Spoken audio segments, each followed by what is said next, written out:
శ్రీమాత్రే నమః. మిథున రాశి వారికి 2025 సంవత్సరంలో ప్రత్యేకించి పురుషులకు ఏ విధంగా ఉండబోతుంది? జాతకాన్ని మనం పరిశీలించినప్పుడు గ్రహస్థితులు ఏ విధంగా ఉన్నాయి, వీరేం చేసుకుంటే మంచిది, వీరేం చేసుకుంటే కలిసి వస్తుంది అన్ని కూడా మనం తెలుసుకొని అన్నిట్లో కూడా ఉంటే మంచి విజయం సాధించచ్చు అనమాట. ప్రత్యేకించి వీరికి కలిసి వచ్చే అంశం ఏంటిది అనేది మనం తెలుసుకుంటే ముందుగా వీరి స్వభావం, వీరి తత్వం చూసుకుంటే ప్రత్యేకమైన వాళ్ళని అర్థమవుతూ ఉంటుంది అనమాట.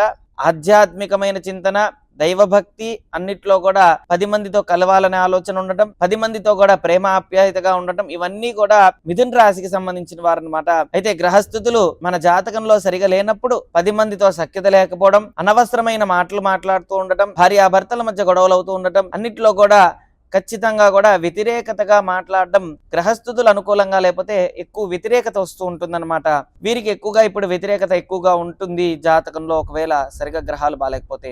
వీరికి ఇప్పుడు కలిసి వచ్చే అంశం ఏంటిదని మనం చూసుకుంటే జన్మంలో కుజుడున్నాడనమాట. కుజగ్రహ ప్రభావం చేత వ్యయస్థానంలో గురువు ఉన్నాడు కాబట్టి గురుగ్రహ ప్రభావం చేత వీరికి అష్టమ స్థానంలో బుధుడున్నాడు, చతుర్థ స్థానంలో కేతు ఉన్నాడు, నవమ స్థానంలో శని శుక్ర కలయికతో ఉంది. ఇన్ని గ్రహస్థితులు వీరికి ఏం తెలియజేస్తున్నాయి అంటే మనకి భాగ్యాన్ని ఇచ్చే భాగ్యస్థానంలో శని శుక్ర కలయికతో ఉండటం, అదే విధంగా మిథున రాశి వారికి ప్రత్యేకించి బుధుడు అధిపతి కాబట్టి భాగ్యం ఇచ్చే స్థానంలో శుక్ర శని అయితే ఉన్నారు, అష్టమ స్థానంలో బుధుడు ఉన్నాడు కాబట్టి ప్రత్యేకించి అష్టమ స్థానంలో బుధుడు ఉండటం వల్ల అనవసరమైన విషయాల్లో తలదూర్చడం, చేసే వ్యాపారం గాని ఉద్యోగం గాని ప్రేమ ఆప్యాయత లేకుండా చేయడం, అంటే వ్యవహారం ఎలా ఉంటుందంటే మనం చేసే దాని మీద శ్రద్ధ లేకపోవడం, వచ్చిన జాబ్ ని కూడా కాన్సన్ట్రేషన్ పెట్టలేకపోవడం, వచ్చిన దానిలో వ్యతిరేకత ఎక్కువ ఉండటం, ఇవన్నీ కూడా జరిగే అవకాశాలు ఉన్నాయన్నమాట. బుధుడు సరిగా లేకపోవడం వల్ల, బుధుడు అష్టమంలో ఉండటం వల్ల ఒక్కొక్కసారి ఒక్కొక్క విధమైన సమస్యలు ఏర్పడుతూ ఉంటాయి. చాలా మందికి కూడా ఉదర సంబంధమైన ఇబ్బందులు కలుగుతూ ఉంటాయి అన్నమాట. అనవసరమైన విషయాల్లోనే తలదూర్చడం, మొండిగా మాట్లాడడం, క్రోధం, ఆవేశం ఇవన్నీ కూడా ఎక్కువగా ఉంటాయన్నమాట. జన్మంలో కుజుడు ఉండటం, అష్టమంలో బుధుడు ఉండటం వల్ల 2 గ్రహస్థితుల వల్ల జాబ్ కానీ వ్యాపారం కానీ చేసే ఉద్యోగంలో ఏదైనా సరే చాలా జాగ్రత్తగా ఆచితూచి అడుగు వేస్తే మంచిది. అనవసరమైన విషయాల్లో తలదూర్చొద్దు, కోప ఆవేశాలకి లోనవ్వద్దు. అదేవిధంగా స్త్రీ మూలకంగా ధన సంపాదన పెరుగుతుంది, అన్నిట్లో కూడా మంచి యోగదాయకంగా ఉందన్నమాట. మిథున రాశి వారికి దశమ స్థానంలో వీరికి ప్రత్యేకించి రాహుగ్రహ సంచారం జరుగుతూ ఉందన్నమాట. దశమంలో రాహు అంటే స్థిరత్వం, కాన్సన్ట్రేషన్ ఇవన్నిటికీ కారకుడు రాహు అన్నమాట. ఏకాగ్రత కలగాలన్నా, ఏకాగ్రత యోగ్యంగా ఉండాలన్నా ఇవన్నీ కూడా రాహు కారణం కాబట్టి చాలా జాగ్రత్తగా ఆచితూచి అడుగు వేస్తే చాలా మంచిది, అన్నిట్లో కూడా విజయం సాధించచ్చు అనమాట. అయితే ప్రత్యేకంగా వీరికి మాసపరంగా చూస్తే ఏ విధంగా ఉండబోతుందంటే ముందుగా 12 మాసాలని మనం విభజించి 4 మాసాలుగా చూస్తే గనక వీరికి కుజగ్రహ ప్రభావం చేత ముందు 4 మాసాలు కూడా అనవసరమైన ఇబ్బందులు పడడం, అనవసరమైన ఆలోచనలు పెట్టుకోవడం, అనవసరంగా కోప్పడుతూ ఉండటం ఇవన్నీ కూడా జరిగే అవకాశం ఉందన్నమాట. అదేంటంటే మార్చ్, ఏప్రిల్, మే ఈ 3 మాసాలు కూడా మీకు తెలిసి కానీ తెలియక కానీ రుణ బాధ ఎక్కువ అవుతుంది, క్రోధం ఎక్కువ అవుతుంది, రుణ సంబంధమైన రోగం ఎక్కువ అవుతుంది, అనవసరమైన మాటల్లో చర్చ ఎక్కువ అవుతుంది అనమాట. 1-2 సార్లుగా చర్చలు పెట్టాల్సి వస్తూ ఉంటుంది అనమాట. కాబట్టి చాలా జాగ్రత్తగా ఆచితూచి అడుగేస్తే మంచిదన్నమాట. అదేవిధంగా మార్చ్, ఏప్రిల్, మే తర్వాత అంతా కూడా మంచి యోగదాయకంగా ఉంటుంది. ఎవరు ఏంటి అనేది తెలుసుకుంటారు. తెలుసుకున్న తర్వాత నుంచి కూడా చాలా వ్యవహారం అంతా కూడా చాలా సఖ్యంగా ఉంటుందన్నమాట. అన్నిట్లో కూడా విజయం సాధించగలుగుతారనమాట. అదేవిధంగా జూన్, జూలై, ఆగస్ట్, సెప్టెంబర్ ఈ యొక్క 4 మాసాలు చూసుకుంటే అన్నిట్లో కూడా చాలా జాగ్రత్తగా ఆచితూచి అడుగు వేయాలి. మీకు ప్రమోషన్స్ వచ్చే అవకాశం ఈ మాసంలో ఉంది. మీరు ఏదైతే అనుకుంటున్నారో వ్యాపార పరంగా కానీ ఉద్యోగ పరంగా కానీ ఏదైతే అనుకుంటూ ఉన్నారో ఖచ్చితంగా ఈ మాసంలో ఖచ్చితంగా మీకు వచ్చే అవకాశం ఉంది. వచ్చిన దాన్ని చాలా సద్వినియోగం చేసుకోవాలి. మీ పైన ఉన్న వాళ్ళు చాలా ఒత్తిళ్లు తీసుకొస్తారు.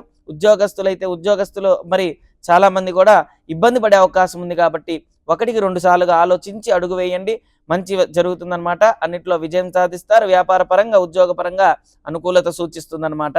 అదేవిధంగా అక్టోబర్, నవంబర్, డిసెంబర్ ఈ 3 మాసాలే ప్రత్యేకించి చూసుకుంటే కనుక అన్నిట్లో కూడా విజయం సాధిస్తారు. ఎందుకంటే గ్రహస్థితులు మారుతూ ఉన్నాయి, మంచి యోగదాయకంగా ఉన్నాయి. శుక్ర శని కలయికతో ఉండటం వల్ల అన్నిట్లో కూడా విజయం సాధిస్తారు. ధన సమృద్ధిగా సంపాదన పెరుగుతుంది. వ్యాపార రంగంగా ఉద్యోగ రంగం వారికి ఖచ్చితంగా కూడా అన్నిట్లో అనుకూలత సూచిస్తుందన్నమాట.